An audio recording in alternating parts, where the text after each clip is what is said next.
As I arrived at church yesterday, I noticed that there was something going on just a block and a half from the church. And so I grabbed my whistles because we're used to doing that. And I went down to see what was going on. And I realized it was an ICE raid. And there were many, many protesters.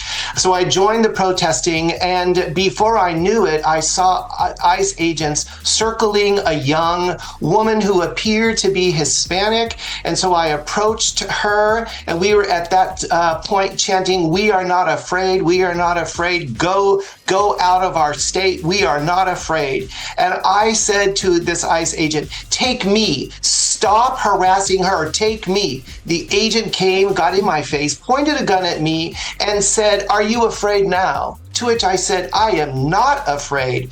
The next thing I knew, they were putting handcuffs on me, and they put me in the back of an SUV. They came back 3 times, and they asked me if I was afraid yet. To which I replied, "Hell no, I'm not afraid of you, and I'm never going to be afraid of you." The 3rd time when they came back, they asked for my identification. They asked for my cell phone. I asked them if I was under arrest. They didn't answer. And then they said to me, "Well, you're white. You won't be any fun anyway. You can get out of the car." I was astounded to experience and see such blatant racism and the effects that this is having on our community. This is Senior Pastor at All God's Children Church, Reverend Kenny Callaghan. The reason that pastor had that experience at the hands of these people is because these people are these people, and these people are these people, and these people are these people, right?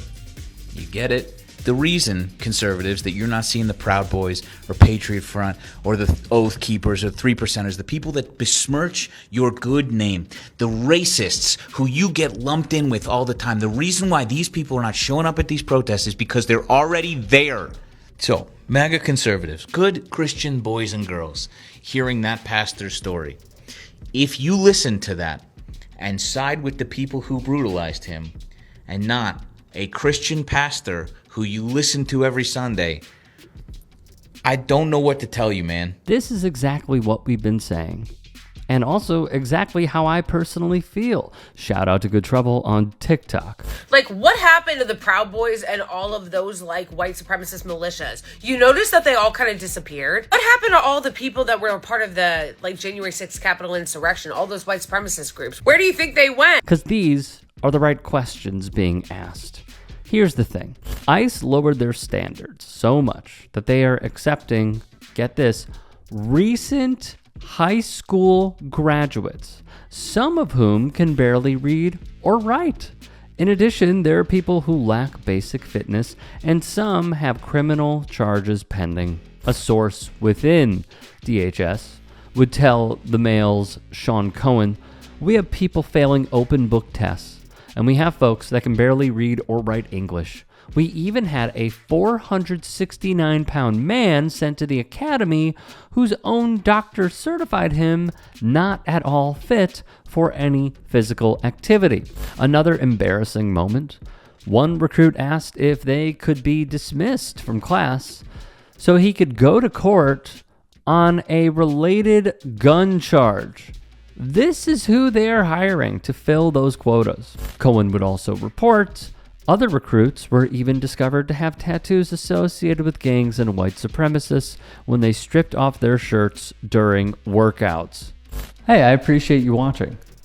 Now, if you can, please do become a channel member by going to youtube.com/TYTsports and clicking the join button.